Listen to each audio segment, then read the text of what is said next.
4th day na nga namin ngayon ni Bebo dito sa Thailand. At dahil malapit na kaming umuwi. 6:40 nga nung bumaba kami ng umaga. Dahil nandito na pala yung sundo namin para sa tour package na gagawin namin ngayong araw. Sko, kaaga ko nagising. Alas 5 pa lang yata nagkukulot na ako ng buhok.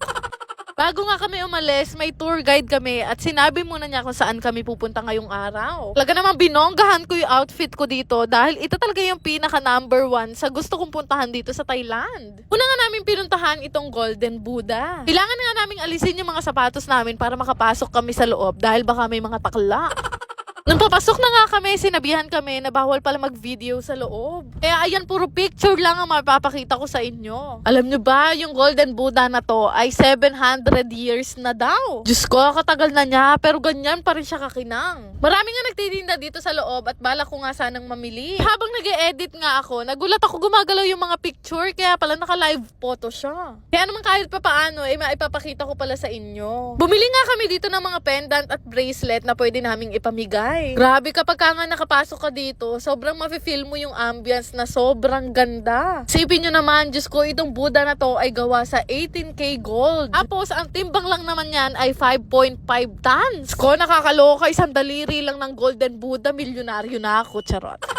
After nung lumabas na rin naman kami dahil marami ng tao at marami nang gustong makakita sa Golden Buddha. Pero alam nyo ba, Diyos ko, pinangarap ko talaga ng bonggang-bongga na makarating dito at makita ang Golden Buddha. Dahil hindi pala matatagpuan ang pure gold sa Baliwag kung hindi dito sa Thailand. Katapos nga namin mag-ikot-ikot doon sa loob, lumabas din naman kami agad dahil marami pang gustong makakita. Tapos nagbiyahe na rin naman kami at aabutin nga siguro ng 30 minutes yon papunta doon sa susunod na temple. Pagdating nga namin dito, binigyan muna kami ng water ni Achi. Yung temple nga na to ay tinatawag nilang Wat Arun. Ay, alam ko lahat sa inyo ay alam na alam yung itsura ng Wat Arun temple na to. Diyos ko, na-amaze talaga ako ng bongga nung nakita ko siya malapitan. Iisip ko talaga kung paano nila yan na-preserve ng ganyan katagal na panahon. Bali, sobrang taas nga nung temple na to at pwede naman kaming umakyat hanggang 2nd floor lang daw. Kaya naman agad-agad, inaya ko na nga si Bebo na umakyat dito sa 2nd floor. Diyos ko, yung hagdan nila ng kanipis. Kung mula-mula ka dito, Diyos ko, mabagok ka buntok.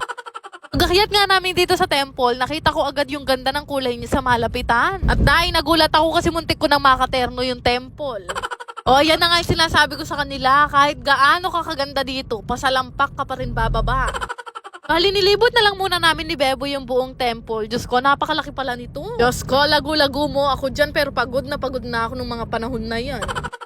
Iniwan na namin yung mga kasamahan namin at naghanap na kami ng mauupuan. Shoot, ma-over patig ako kakalakad sa temple na to ng kalaki. O, buti naman mo nagsibalikan na yung mga kasama namin at pwede na kaming umalis. Malik na nga lang agad kami dito sa van at maya-maya nga sabi saan meron pa daw kaming isang pupuntahan. Dinala nga nila kami dito sa pagawaan kanunan gem. Pasok na pagpasok naman mo namin nakita ko agad yung mga bato. Sko, kagaganda, kamaldayata rin. Yun nga lang ako nakakita ng mga gantong kagagandang bato. Palagi kasing palakang bato yung nakikita ko sa amin. Pasok nga nila kami dito sa sinihan at may papanood daw sila sa amin. Ay Dana, walang katapos ang Encantadia. Akshuta, peka lagu ko pa mo, manalbe kami mo palang sangre.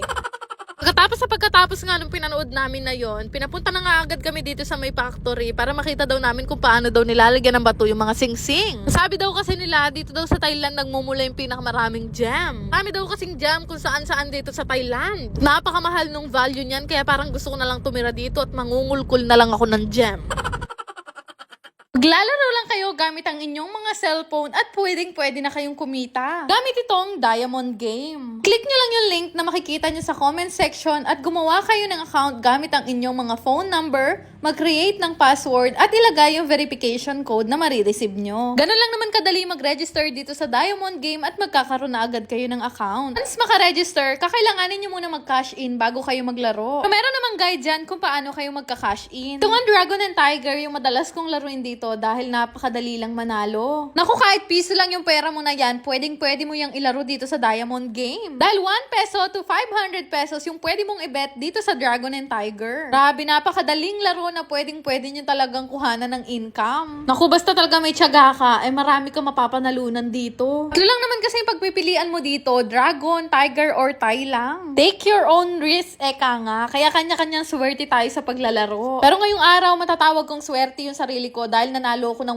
1,800 pesos sa isang bet. Di ba yung 500 ko, 5,600 na ngayon? Dali lang naman mag-cash out dito, lagay nyo lang naman yung amount na gusto nyo i-cash out at syempre yung GCash account number nyo. Kaya naman subukan nyo na ring laruin at mag-download na rin kayo nitong Diamond Game. Yan lang naman. Salamat!